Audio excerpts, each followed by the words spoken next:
Hello and welcome to the Recreation to Recreation podcast, the show where we explore the stories of people who have turned the activity that they love into positive change for our world. My name is Jen, and I'll be your sidekick on this adventure as we treasure hunt for gems of insight and wisdom while exploring the planet with our inspiring guests.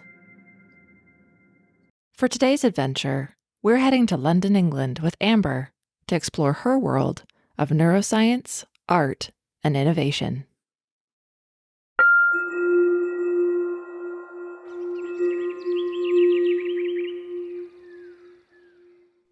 Hi, Amber. Hi. How are you Thank doing you so much today? for having me. Yeah, it's been great. Third meeting in today. So In the thick of it. Yeah. Well, we catch you at a point where you're kind of warmed up for our listeners, which is great. indeed. And before we get into our, what I like to call weird and wonderful questions, I'm wondering if you can tell us exactly where you are and what it's like in London today, sort of get us situated in your world. Yeah, so I'm exactly in London. I am at my house today, so working from home.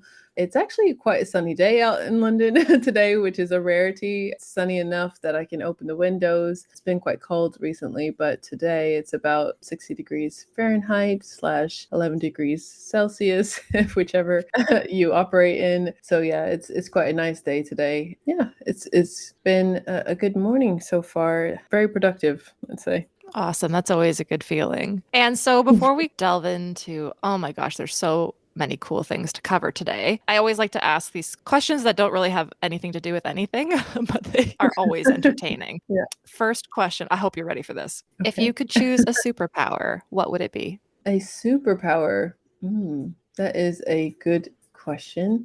I feel like these are like on the line of dating questions, Jen. Yeah, for sure. It's the vibe. I'm trying to think through like, oh, should I say this one and not say this one because it means this one secretly? I would probably like invisibility just Mm. because it's so multifaceted in things that you could accomplish with that and understand or just sort of be there or not be there in moments. Maybe that's the one. Of the standard superhero powers that we know of. Of course, there's like, if we want to go the social route, there's superpowers of ending hunger and things like that. To do at the snap of your finger, I think most people would do. There's that angle of superhero as well. I love both of those answers. So but yeah, superpower is, open to interpretation. But yes, if we're going sort of more traditional with our route, I think invisibility is a great one. If we're going, yeah, as you said, that sort of like bigger picture. If we could snap our fingers and solve global problems, Climate that would change, or be like, yeah. right. Yeah. Let's just completely reset what's going on Yeah. here. That'd be great. Yeah, definitely. Okay, second question. What's your favorite number? My favorite number is 10. I think I've always liked number 10. So I started playing basketball, for example, when I was 10, and then I took on the number 10, which was then Mm, symbolic. And then it's sort of like a number of completion and, new beginnings sort of thing. I like the number 10. love that. If you could travel back in time, what period would you go to? So I'm an ethnic minority. The answer, probably wouldn't go that far back. Um, so I would say around this area. There are people that I would have wanted to meet though. Like, so I would have wanted to meet Mm, like Maya Angelou, for example. right. There are some sort of people who kind of made impact in history and time. And so if I were to go Mhm. back, it would be sort of holistically to have conversation rather than to live in those periods. Sorry. No, not at all. I think that's the perfect answer. And I mean, in many ways, I kind of feel for you, maybe it would be more of you would want to go into the future because of the work Yeah. that you do. Yeah, that would be the way. There's been so much great work that's been done, I think, over time, and you always think it would be cool to have witnessed it, but then probably not when you think of like how much absolute turmoil people went through to Hmm. get us to where we are now. So I think if I went back, it would be just like very temporarily to Yeah, have just a conversations moment. with people. Yeah, absolutely. Or we just go down the line. Would really like to see a dinosaur. I mean, Yeah, before we came, yeah, somewhere before like social problems became a thing. Right. Yeah, that would have been cool. Or to even know the exact components of how the universe was made, other than the sort of like Big Bang theory. For sure. Love the direction all of that went.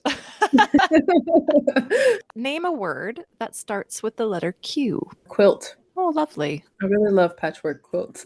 It's like my As favorite do I. cozy at home thing. Yeah. For sure. My aunt used to make them and they're just the best thing ever. My grandmother, she used to make them. Yeah. I've got one. It's all like holy and everything, but it's wonderful. And I still curl Mhm. up under it actually on my couch. So Absolutely. That's the best kind of gift, isn't it? it is, yeah. Would you rather lose all your hair or gain 50% more hair? I don't mind probably either way. Maybe I would gain 50% more hair. It's already like fairly unruly and just we always describe it as like baby hair because it just kind of like does whatever it wants to do. At any Yep. given moment in time, it can be like curly straight in between somewhere, like how you would imagine a little kid's hair. Probably I would go with 50% more hair just because I already know how to manage it. And I think it will fall out at some point anyway, which will render me bald. So you get the best of both. But I don't mind, to be honest. I'm not like deeply attached to my hair in any particular way. So I think that's a healthy way to be. yeah. If you were an animal, what would you be? Well, I don't know the specifics of like how long they live or anything, but the animal that seems to have like the most chill life is like a sloth. Seem to be just enjoying life all the time. But I don't know if Right? they live long, No to be stress. fair. They seem to be just the most chilled, like enjoying life animal there is. What's that? What there's another animal that's quite scrappy. It like kills snakes or something, or Honey badger? honey badger. Yeah, honey badger is like the most ruthless animal, and you wouldn't think so, but it's sort of that it can survive like snake bites. It so in at Entrepreneur First, which is this accelerated program that I went into, they used to say, whenever you come up with an idea or whatever, drive it into the stake, which means like do the thing that would kill it first in order to Mm. understand if you have a good idea. On the backside of that, we had this sort of narrative like honey badger. Yeah, but if you did something that had to be done, that was quite ruthless, or that was, like you had to fire somebody or whatever, you just say honey Mm. badger because it's sort of like you did it for the greater good of the company or whatever Yeah, it is. So necessity. yeah, so maybe a honey badger because honey badgers get things done, Resilient. really. Yeah, they're Hmm. resilient. They bounce back for sure. Like it's just living life. Yeah. Sloth and Honey honey badger don't badger. care. Yeah, honey badger don't care. YouTube it. Okay, so those are our weird and wonderful questions, and as always, they never disappoint. They're like the best.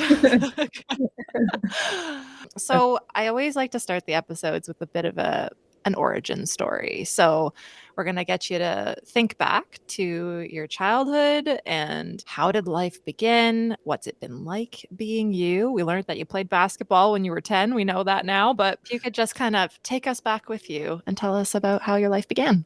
I always try and like keep it a little bit high level. I think everyone has gotten their own stories that shape their lives and light bulb moments and things. Mine are very personal and some are tragic, so I won't like Mm. bring everybody to tears. So at the high level, I started off from humble beginnings. My mother was very much, for the most part, a single parent mother, and she put me and my brothers into all of the different sports and activities that we could possibly be in.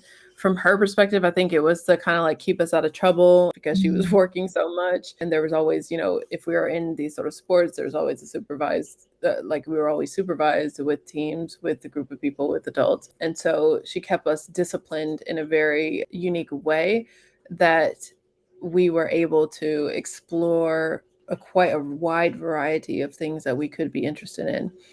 And so I would say that's probably my earliest start, is just playing a bunch of sports, getting involved in a bunch of different things. And she always was careful to she did want me to be a girly girl, and I never was because I didn't have any sisters. I only had brothers. But she accepted that in the sense that she provided me with toys that were educational. She was big on education in itself. I remember early stage, one of my favorite toys was this. It wasn't a laptop because I don't even think computers were out at that point, but it was laptop like, but it Mm. was a sort of a Fisher Price toy that resembled a laptop, like it folded open and folded closed, but the buttons and everything were very, like childlike. But it was an electronic sort of device in that sense. And I think I remember that being one of my favorite toys when I was younger. But she Hmm. always get us these like science kits and things like that so we can sort of pretend to be scientists and explore the earth and worms and this and that. So I Hmm. remember I was quite like tomboyish in a way when I was younger. I always felt like I could do what the boys were doing. Eventually, as we grew, we fell into whatever sports and things that we kind of were really good at and loved. But I mean, literally, I remember being, she tried, she did try and make me girly girl. She really did. I was in ballet. I was in like cheerleader. I've got these funny pictures when I was younger of just like me with the straight face holding a pom pom up, like I could not be asked to do this. But I did end up. So yeah, I end up growing up like really loving the arts. My father actually was quite a talented artist. He did it on the side. It wasn't like his main job, but I Hmm. remember actually watching him sculpt and things like that. And so I've always had that as a part of me. I would say a good portion of my family is kind of half and half on the sort of more science side as doctors or nurses or charismatics, things like that. A good portion of law as well. And then the other side is artistic. I've got a cousin, for example, who owns a gallery and things like that. So there's a good mix in the family. But I think, it set the tone for that type of openness and exploration of what makes you happy, what you're good at, what you can become skilled at, and all of that then gives you a certain level of discipline. And also, I think I learned subconsciously things from her about, just working and not, she didn't really ask anybody for anything. She just made it happen. And so, Mm. when we moved out to suburbs, she had largely done all of that on her own. And I think there's something I learned about grit and effort and discipline just by watching my mom. I Hmm. think that's the earliest kind of phase of life.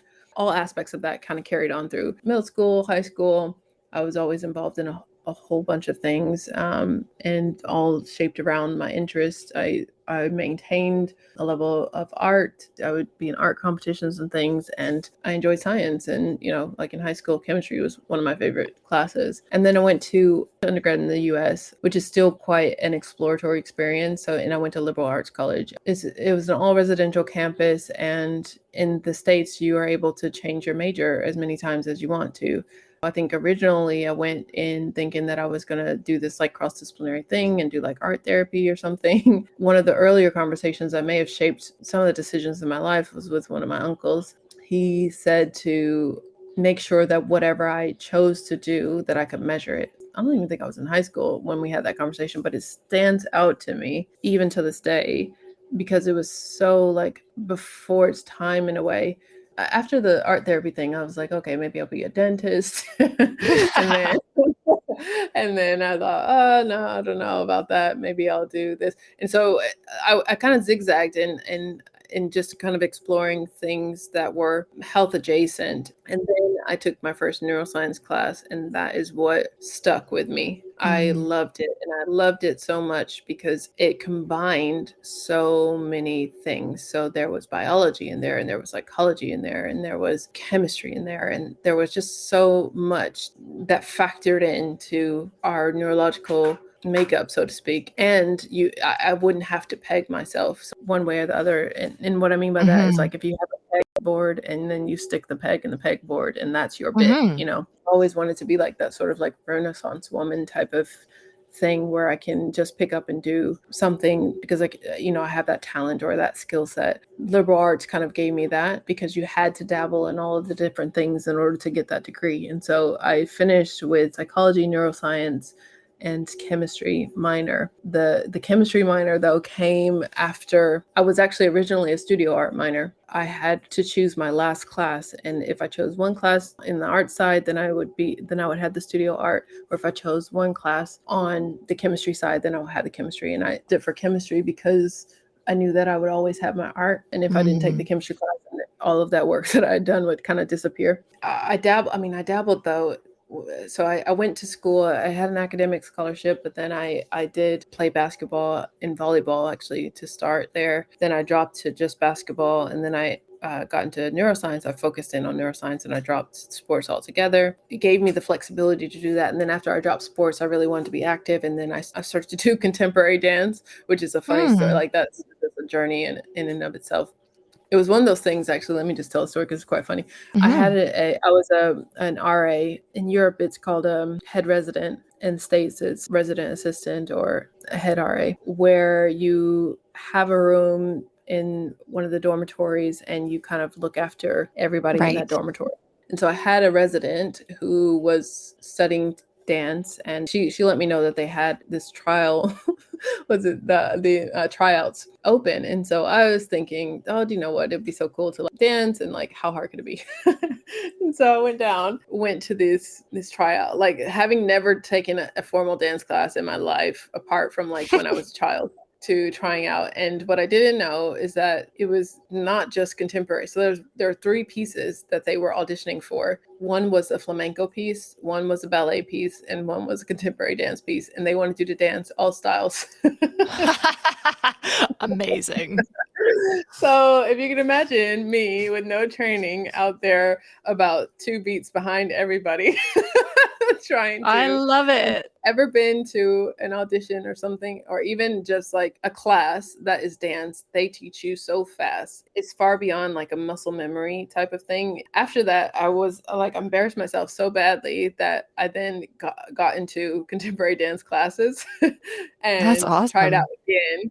And so when I auditioned the second time I got in, I've performed in 2 contemporary dance pieces in my lifetime. But it's something that I ended up falling in love with. And so a huge part of sort of the art side of me, beyond painting, because I still paint acrylic on canvas, like huge canvases, is dance. So my favorite activities to do, like as a hobby, is just, for fun, is to go to dance performances in London or theater and experience the arts in that way. So I absolutely love that. So then fast forward from undergrad, I moved to London and did my master's in clinical neuroscience, and then went on to do my PhD in biomedical neuroscience. And that was, I think, equally.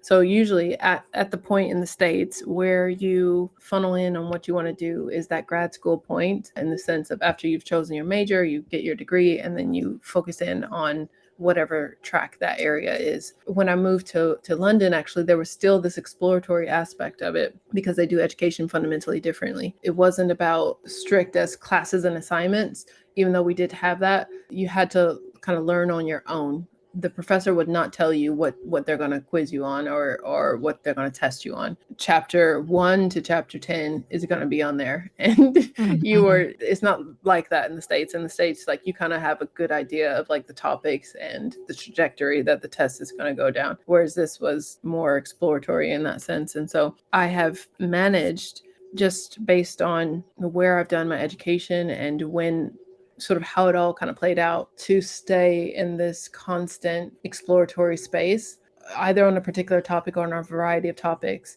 where I had a good amount of freedom to learn in various different ways that suited me. And even after I did my PhD was fully kind of exploratory as well. Nobody was standing over you telling you what to do or anything like that. The structure was fundamentally different. You had to accomplish and achieve what you did. So I had an upgrade evaluation, which is, are you on track, especially enough to get your PhD? And then you have the Viva at the end, and what you do in between is fundamentally up to you. And you have a bit of guidance along the way, if you're lucky, and just get on with it. And so that's kind of also how I was able to have a nonprofit at the same time as doing my PhD. During the postdoc, again, another exploratory phase where there was no one telling me that I had to do this or that. It was full on creating what I wanted my reality to be. And I think that is a theme pretty much throughout my upbringing, is from my mom when I was a child right up to where I am now, is I never had a restriction on exploring who I wanted to be or what I wanted to do. I could go into any room and talk about any subject because of that. Wow. Just to hear you talk about all of that. And it's such a huge period of time. But it's really nice when we can sit back and reflect, okay, what is the actual thread that connects all Yeah. of these things? And what can I actually take forward with me into whatever I end up doing? Even the recreational things, so the painting, for example, or going to theater and things that were very much, I was active in college and things, it's not necessarily a part of my work life, but it is definitely a part of how I balance myself and probably how I learned to balance myself as well. And that was like sort of self-teaching. So I can completely calm my nerves or myself down if I paint, or I know if I am feeling a series of other emotions, I can go into the theater and like I know how to balance my own world, so to speak. Those things over time are ways that I've just learned to balance who I am. I think that's a huge part of maturing, developing what I call tools in the toolbox of, okay, I know how to actually regulate myself. I know how to calm my nervous system when I'm feeling overwhelmed. I know the things that bring me flow and joy and the things that maybe I'm going to find a little bit more resistance in. And Yeah. it's really cool to like listen back to your story and sort of see how you were saying like half of your family was more on the scientific side, half was on the artistic side, and how basically through you're able to bring together the two sides of your family. In a way, it's a bit of luck. It's a bit of luck because I have that skill set where, if my genetics maybe were like mixed in a different way in the womb, then maybe I wouldn't have that. So it's sort of, I think I'm just quite lucky in a way that I'm able to do art in the way that I am. For example, my paintings, I like, it could be a side business, but I've never painted for sales. I've always painted for myself. Mm-hmm. That is just a talent, and you can hone that skill.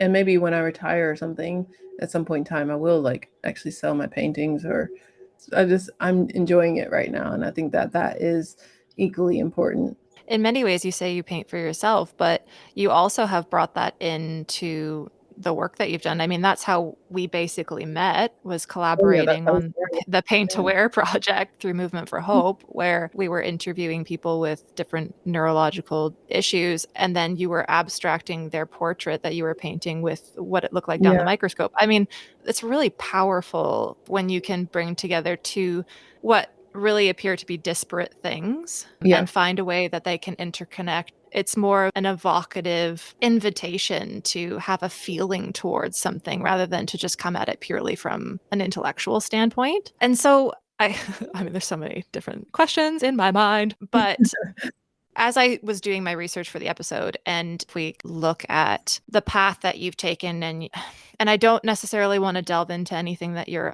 uncomfortable talking about or uncomfortable sharing, but you've basically gone down this path of sort of patient and public involvement and engagement, which at first when I was reading things, I was like, PPIE, what is that? And then I had to basically, Yeah, we you just know, said like community engagement now.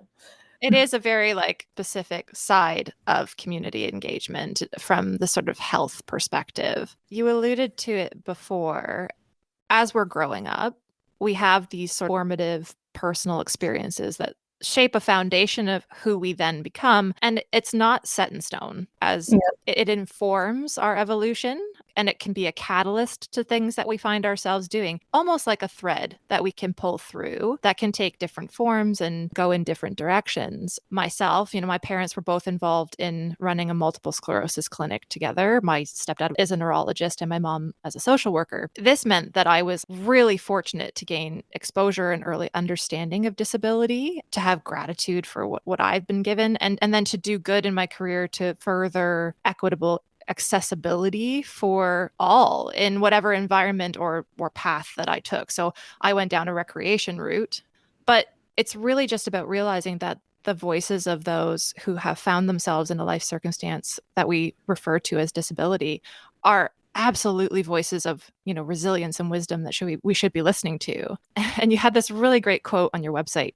The ability to learn is not fixed. patient public involvement and engagement are about finding frameworks of useful dialogue between people who speak, think, learn, and live differently. Regardless of, disability, ability, if we wiped it all away and we just get down to the inherent sort of essence of being human, we all learn in different ways. This is the background that, when you and I met, we immediately kind of had this foundation of understanding experience to work together from. So, Yeah. is there experience that you had early on in life? I know you discovered neuroscience and it was kind of, I guess, refer to it as a little bit of a light bulb moment for you. What, I guess, inspired you? Was it a person, an experience, or just a wider understanding or wanting to explore? If you could just share a little bit more about that. So I have this thing where I tend to skim over, in a way, all of the things that could have shifted me down this direction, largely because in some cases it's not my story to tell. I mean, when I went to undergrad, my interest in, well, I was always so in high school, I was a part of the Medical and Allied Health Academy. The first light bulb moment I had probably was in high school. I think I was actually 16 at the time. And my brother became quite ill with a neurological condition. And it was the first time in my life that something like that really, really impacted my world. And so I think there was an interest in studying that in a way, largely in a way, trying to just understand it better and see if there is any possibility of a cure, healing, that or whatever. So I think my trajectory towards neuroscience was a little bit shaped by that. I did do so in my undergrad experience in the States, you usually do like internships and things over the summers between your course schedule. And one of the internships, I was looking at this particular neurological condition and it was too close to home. And so I knew that I wanted to stay in neuroscience, but I knew that I didn't want to go that specific route. And so I ended up focused on multiple sclerosis for my PhD and largely even before then in my post-lab experience and things.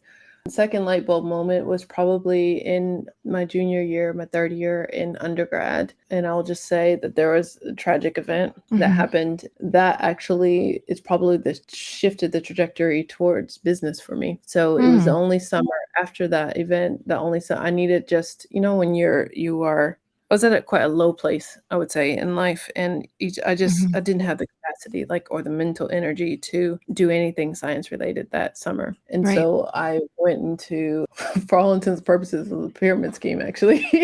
Nice. It was a company where I was doing direct sales. I was really good at it. And I think I was very, very good at it because I didn't care about the sale. What healed me that summer, if we want to kind of call it that, was talking to the customers. So, they say the biggest part of a sale is building rapport. I built the hell out of rapport. I went in and I was they liked me by the end of the conversation because I genuinely was interested in their stories and their lives. And in between, I was able to do my sales pitch. But in the end, I really didn't care if they bought the product or not. I did think the product was good. I'll still say that to this day. But ultimately, I was kind of selling it into their lifestyle. And maybe because I ended up really with a fundamental understanding of who they were, I was able to be really great at the sales aspect. And so that was the first delving into business that I had done ever, really, as a job. And so I carried on with that as kind of like a side hustle through the rest of my time in university. The third light bulb moment was when after my master's, I went into a lab as a research assistant. It was less than great. And I found myself at this sort of crossroads I was coming to the end of my visa in the UK, and I thought they put me off science. Quite significantly. what do I want to do with the rest of my time here? And then I had this sort of like breakdown in a way of just trying to understand why I was doing what I was doing. I was coming into the lab at like 7 a.m, staying to like 1 a.m, waiting on like incubation, things that people could have taught me in like 30 minutes or so. And I was teaching myself. And so it was, one of those moments of just like, this is really hard and it's not enjoyable. And what am I going to get out of it? Possibly nothing, And so the moment that I had with myself was like 1 o'clock in the morning in like the lab, basically. And I said to myself, I was shouting at myself, basically. I love that. Actually having a full breakdown. And I was shouting at myself and I was like, you've never even met anyone with this condition. Like it was a whole on like, what are you doing sort of moment. And so I went to YouTube and to pretty much the internet and found some people with the condition, reached out to them. It grounded me in a way that I can't really explain, because what the condition that I was researching at the time was motor neuron disease, or Lou Gehrig's disease, like ALS. Right. If audience isn't familiar, is the condition the Ice Bucket Challenge campaign was run after. When I heard these people talk about their experience and how life was normal up until, whatever, mid-30s, and then they have this sort of fatal condition, the onset of it, and it was the condition that I was looking down the microscope at. It just grounded me in a way. It removed all the politics, all of the crap that happens in research labs at the high level, and it brought me back to the reason why I was there. Beyond that, I felt very strongly that there was a divide between the public and research or researchers, in the fact that I didn't know their stories and they didn't know that I was up all night in lab trying to get 1 millimeter closer to what was happening in their condition. And what if we could bridge the two? It would give a lot of hope. It would probably initiate some type of forward movement or forward thinking progress. And so that's kind of how Movement for Hope was born. And I thought to myself, what can I do? Like, what tools do I have in my toolbox that I can use to drive this initiative forward and bridge that gap? I could paint. I knew some bits about art, and I had the science skill set and knowledge. And so I tried to start working out how I was going to smash the two together, which is really how Movement for Hope was born. Fourth light bulb moment is when I was finishing up my PhD, faced with which path do you go in life, the linear trajectory of academia or the enterprise route, which I was kind of exploring already with Movement for Hope very organically. And I enjoyed it so much, and I thought that I would be able to make a bigger impact if I kept going with the business side of things.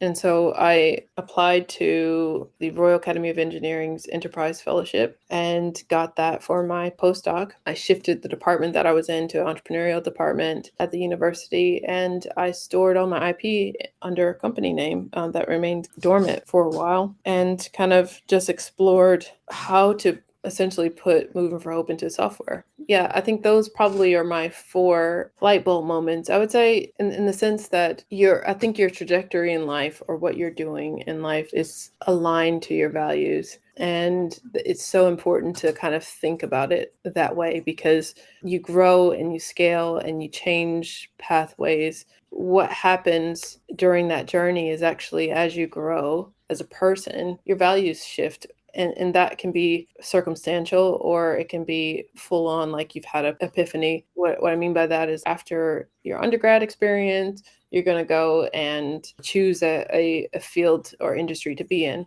You might change that industry later on, or you might have kids, or you might get married, or you might move countries, or whatever it is. Your values and structure might change based on that. People who have kids, for example, I don't. I have I don't have kids at the moment. At the time of this podcast, I've got frozen eggs. Perfect. I've got little frozen possibilities, but you might value your time more because you need more time. Or there are things that you, for example, when you're a student, you don't necessarily have to pull in money, right, depending on like what your circumstances are. And so you might not value the for-profit aspect of things as much as just, I got to find a way to do this because it's important to me. And so, yeah, your values start to shift over time, circumstantial to whatever life is presenting you with. The more you can align with that, the more fulfilled you'll feel over time. whatever you believe, in whatever way that you believe. I think, fate, destiny, purpose, universe, there's so many things to describe energy, really. In whichever way that you believe, you have a season in time where you're doing something that is aligned to your values and purpose. That's just the way that I kind of look at life holistically. Yeah. It's easier looking back to sort of see how everything fits together, but when you're in it, Yeah. it's so overwhelming and there's so And many yeah. possibilities, but there's also so many uncertainties. And, you talked about the breakdown, and I think that those breakdowns are necessary in order for us to have breakthroughs because they get us to ask the important questions. And just like your journey of sort of saying, what I'm doing right now, I do not feel connected to. But because of that experience you had in what was seemingly a completely, different experience in terms of being in sales, but that, yeah, you knew that in order for you to ground yourself, it was about the rapport and the relationship. And so you were Yeah. able to basically pull on this experience that if you looked from close up or when you're in it, you're like, they seem seemingly disconnected. But there was a part of you that knew what your next step needed to be in order for you to continue to do that meaningful work that you were in. Yeah. I mean, I think that experience was probably the only reason why I even explored business. The second kind of experience was the only reason I stayed in science. Moving for Hope, I would say, grounded me throughout my PhD because that had waves as well. So all the pieces, even to this day, I mean, there are so many other things that I can point to where they are puzzle pieces of a bigger story, and it all fits together. It really does in the end. What's really cool too, when I was taking that step back as a witness to what you've been doing with regards to balancing science and art, what I see as curiosity and creativity being maybe not smashed together, but very eloquently interwoven.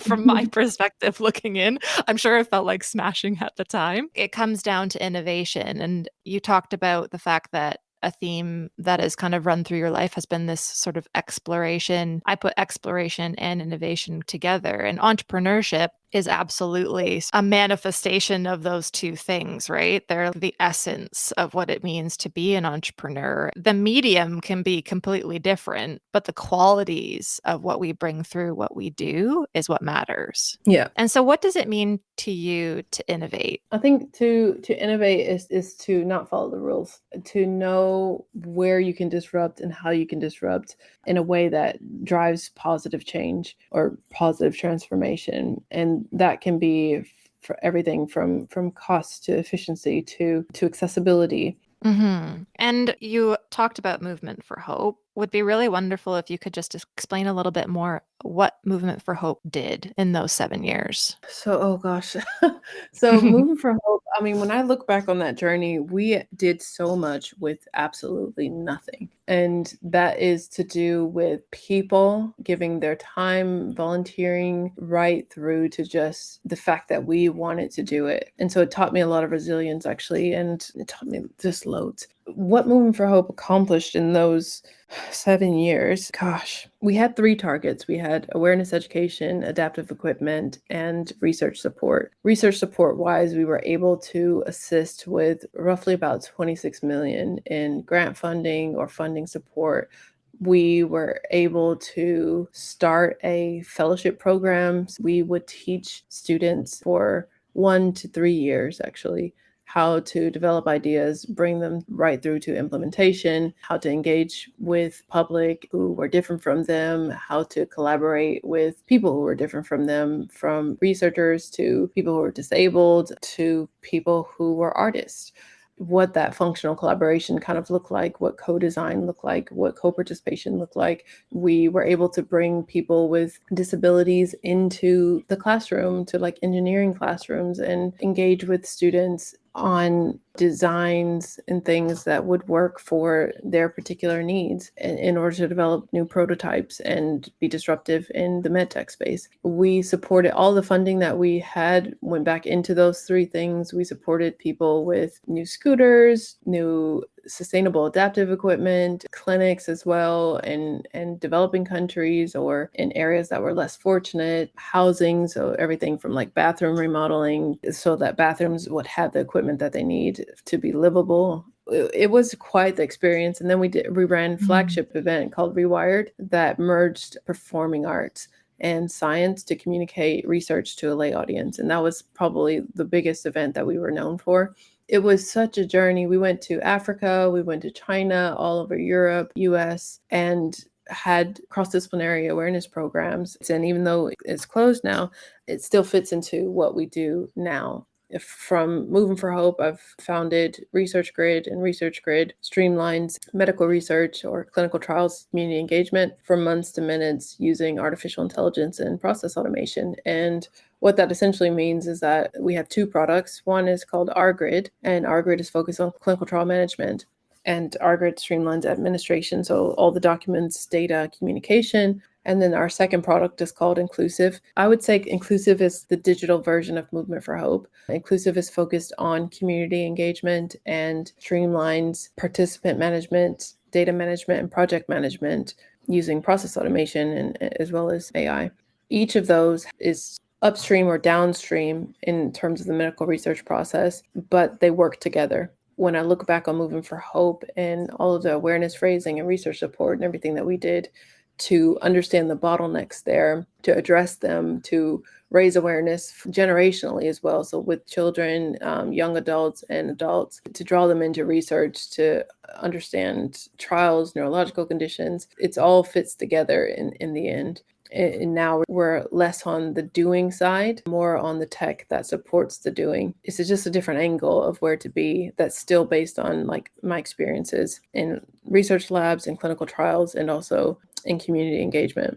And you can't have one without the other, right? If you hadn't had all of that previous experience and going in at the deep end and following that passion and purpose, now you're able to translate it in a way that has basically limitless impact because it's something that others can incorporate into what they do.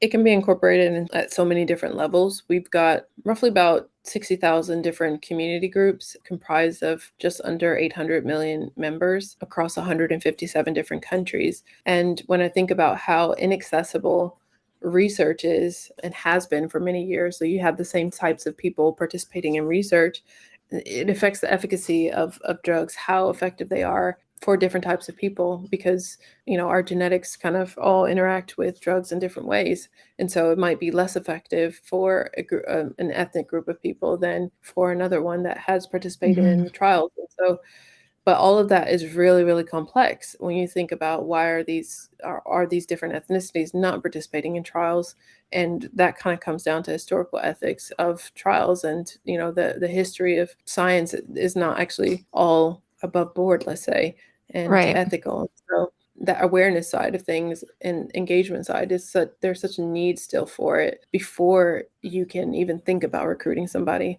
On the inclusive side, our main customer are still medical research institutions, but we have that infrastructure still for communities to participate and streamline their workflows as well. And so I'm still quite passionate about that. It's largely free for that side of the system because it is so important to engage communities. I'm really glad that you brought up the statistics of what Inclusive is doing and how the sort of RGrid and Inclusive fit together.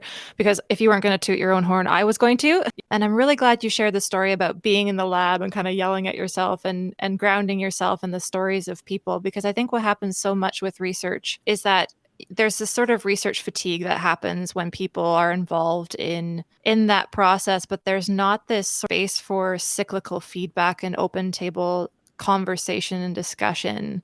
And I think that is the beautiful piece of what you have done and then continue to do in the work that you are doing right now.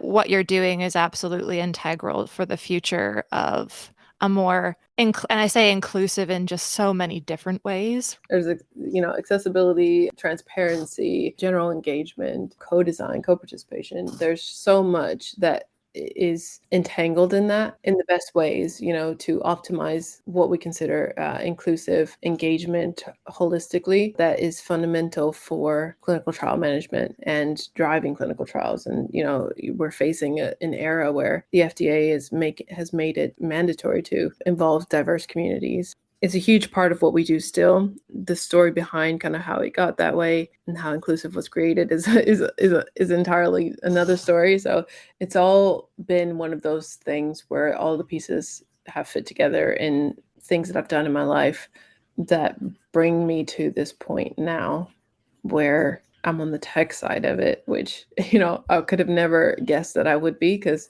my background is mostly on the medical research side up until the postdoc. So it's been a journey. It really has. And I think it's, moving things from this sort of transmission version of communication to more of conversation and bringing very diverse minds together too, right? On both sides of things, which means that we can come up with holistic solutions that have a long-term lasting impact. So, we can look back as we've been doing, and we can kind of start to look forward. And it was interesting. I was on your LinkedIn the other day and I saw that you had been in India, and it struck me how amazing it is when your efforts are met with circumstance that just seems to unfold in support of the directions you want to go.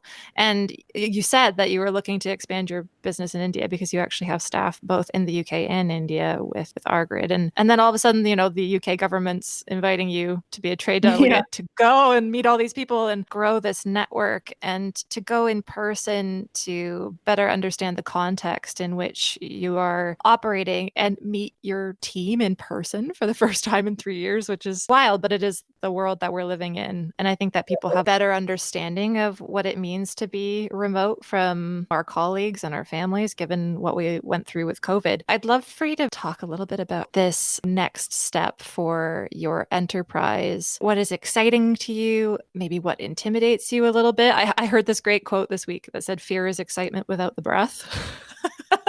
And I was like, Yeah. oh, okay, that I totally get that.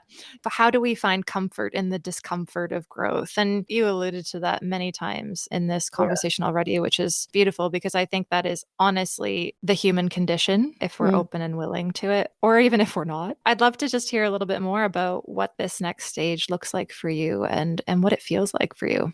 So the next stage of Research Grid is US expansion. We do have two of our major customers are in the US, but we started off in Europe. So expanding to the US more aggressively, let's say, and then Asia expansion after that, or it could end up being in parallel. That's kind of like where we are. We're currently raising our C plus / Series A round of investment and looking to expand into those markets. We have roughly around half of the market is in Europe, half the market's in the US, around 18% in Asia. The things that get me the most excited about that are how the product might disrupt the industry. So we've launched our 2.0 products in February. They're selling quite well right now. It's taking off in ways that I didn't expect, or at the level that it is, I didn't know that we would reach that at this stage. And I say that as well, like we are quite early stage, but I do say that as a trajectory also. So that bit is quite exciting. The challenges that we face at the moment are just to do with capacity. We have thousands and thousands of leads, so we just need to scale our actual capacity to be able to meet the demand. The second thing that keeps any founder up at night, what that all looks like in the future and the forward movement of that, and being responsible for a lot of lives and salaries that are your staff. That part is, for me, the most daunting and also beautiful experience of this particular journey. Being able to provide employment and economic viability for people and countries that I'm in, but also that comes with its own level of responsibility that never goes away. You're always switched on. And that kind of leads me on to one thing that I really want to nod to here. You've been a leader for a long time in many different shapes and forms. Your external accomplishments, which are many, I believe, are a recognition and a reflection of inner belief that you've had to have in yourself. And I know that at times it hasn't been easy. It isn't for all of us. We all struggle at times with sort of imposter syndrome or the inner critic. But with that in mind, separate from logistics and as you said, the responsibility to provide the structure and foundation financially to your team members, what does leadership mean to you? And what kind of mindset have you had to have in order to do what you've done? The first thing that comes to mind with regard to leadership is accountability. One of the things that I very strongly identify with regard to the word leadership is almost, for me, is a synonym to leadership is accountability. Even if something is fundamentally like not your fault, it's still, you take accountability for it when you're a leader. And I don't think that you can ever separate that from leadership. And so there's that aspect of accountability, of discipline, and being true to your values. So living what you are preaching, so to speak. That for me is what leadership embodies. Beautiful. And so before I do our final question, if you could just speak a little bit to how our listeners could be open to getting involved or why they should be considering donating to this particular cause. Neurological conditions are one of the most vast things that can go wrong, let's say, in the body. It affects millions and millions of people worldwide. And I just think it's fundamental that we get involved, that we learn about the cause, that we are able to support those who are less fortunate and who really need aspects of support from, whether that's adaptive equipment or more awareness around it or research around it. It's absolutely fundamental that we're able to kind of come together on that and support them in the ways that we would require if heaven forbid, we face the same kind of challenges. Oftentimes, neurological conditions you're not born with it, so to speak. So it's not something that is like a challenge that you grow with. It's oftentimes a challenge that changes your whole life trajectory. And there's lots of different neurological conditions. It's a vast kind of therapeutic area, but it's one of those things that can be absolutely devastating when it does happen. And at least, 1 in 7 of us in our lifetime will experience it ourselves or someone that we know. Thank you so much. What do you think is the meaning and purpose of life, the universe, and everything?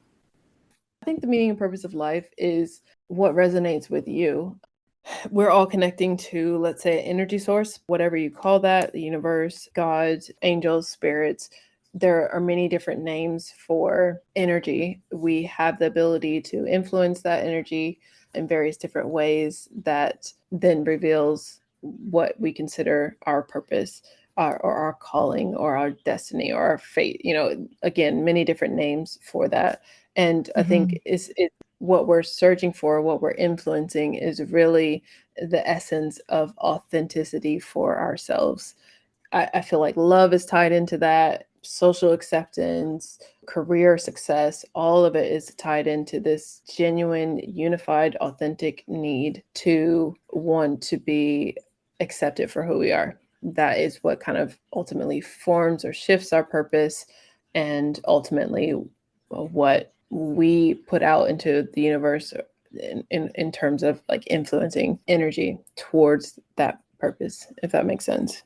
Yeah, absolutely. I thought that was beautiful. Right off the top of my head. Yeah. Sorry, I didn't. Well, Amber, thank you so much for taking the time to have this conversation today. And once again, thank you for all the amazing work that you're doing to recreate the world in your own unique and authentic way. So thank you. Thank you. Thank you so much for having me. It's been a blast.